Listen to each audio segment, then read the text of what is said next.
You have been using Codex wrong. In this video, I'm going to show you a couple hacks that you can use to increase the performance of your coding agents and save you money. The best part is they only take a couple minutes to implement. When I was using coding agents last week, I noticed a pattern. I noticed that they would write code, then they would undergo a compaction. Then after the compaction, it would delete a lot of the code that it had just written and rewrite it all. Basically, it was undoing work that it had done before the compaction. I realized this happened because of a phenomenon called context rot. Context rot is the observation that intelligence of LLMs drops as an AI is given more context into its window. Let's say you're having a chat with Claude or ChatGPT. At first, it's very smart and it answers your first question very well. But as you keep asking questions, maybe you get to your 10th or 20th question in the chat and it starts to sound a little, dumber. Well, if you've ever experienced that, your mind is not just playing tricks on you. It's because of context rot.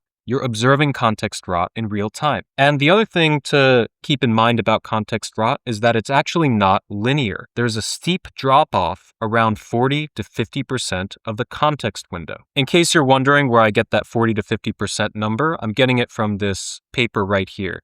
I'll link this paper in the description below, but basically you can see here this table is the biggest takeaway that you can observe, which you can see where it starts to drop off and the intelligence starts to degrade for their studies here. And they did a very rigorous study here. Now, this number is going to vary based on the task, I'm sure, and also on the model, but around 40 to 50% is just kind of a good rule of thumb to keep in your head as an approximation for when the intelligence of the model will start to drop off. But as if that wasn't bad enough, there's actually a second thing that happens when an LLM's context starts filling up. The way that tokens are calculated, it actually costs a lot more compute to compute token 900K than it does to compute token 100 in a context window. That means that not only does the model get dumber, but the tokens actually become more expensive. Now, this is not a problem if you're only being charged per token, like many of us are, but that actually started to change recently. When OpenAI released GPT 5.6 Sol, their pricing strategy was different than it normally had been. In the past, they only charged by the token, but now they've done something interesting. They've started charging you more depending on how long the input tokens are.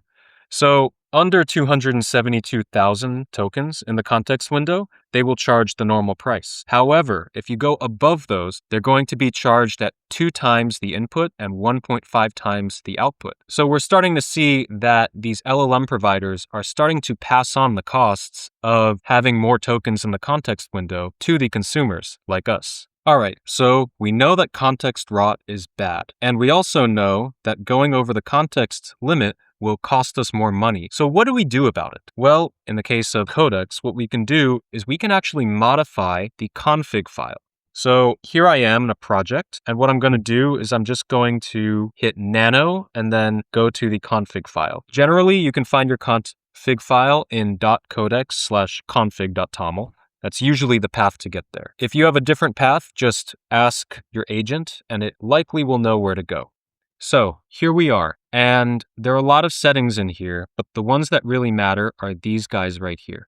So the model context window sets a hard cap on the amount of tokens that you allow to be in your context window. Why did I set that at 272? Well, if you recall from earlier, that's the exact limit where anything above that, Codex will charge you more. And then what did I do here? I put the model auto compact token limit at 200,000. What does that mean? That means at 200,000 tokens, it'll start compacting. Now, if you're not aware of how compaction works under the hood, it's really quite simple.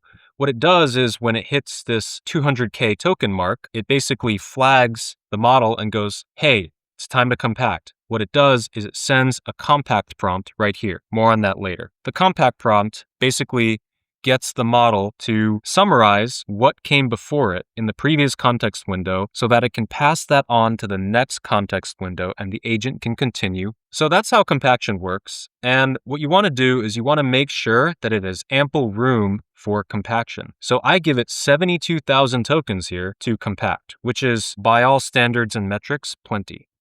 If you're wondering what the default Codex settings are, the default settings of Codex are that it compacts at 90% of the overall context window, which is 1 million tokens. So in the Codex settings, this number right here, 272,000, would actually be 1 million instead. That's the default. And then the default here is 900,000. So you see that we're compacting, instead of at 90%, we're compacting 20% of the model's overall context window.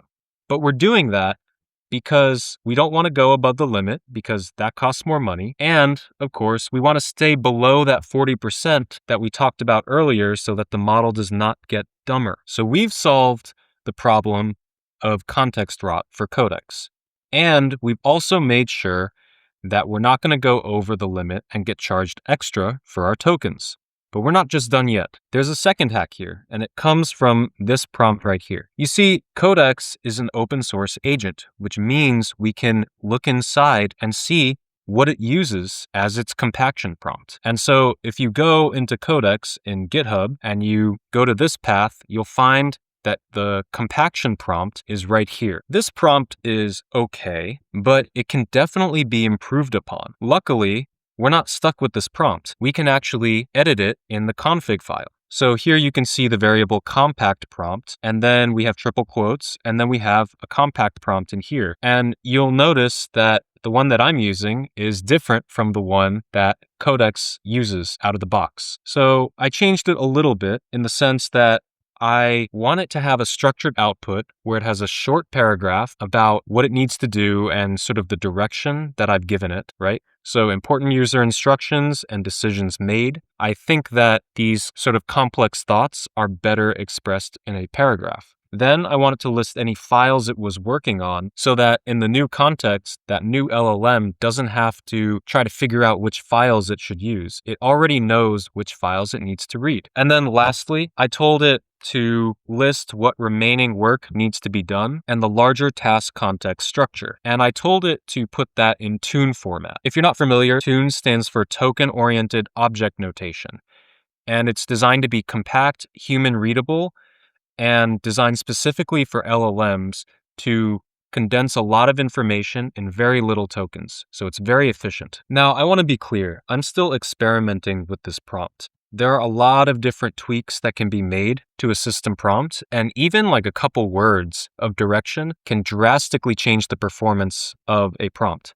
So that's something to keep in mind. Unlike these token limits, which are pretty cut and dry, tweaking a prompt is kind of an art. And if you want to copy the prompt I have here, by all means, do so. But I also encourage you to tweak it and play around with it and see kind of how it affects Codex's performance when you use it. Because not only can that get you a better result, but it'll also be a great learning experience for you. So that's it. Those are the two hacks. As I promised in the beginning of the video, they're incredibly simple to implement, but they're also incredibly powerful, and they're going to drastically increase the performance of your coding agents. By just changing those two settings on my compaction, I now get agents that never find themselves redoing work that a previous context window did poorly. So if you want to have more consistent, intelligent, and efficient agents, I highly encourage you to use these two hacks that I gave you. Let me know if you have any questions in the comments, and happy coding.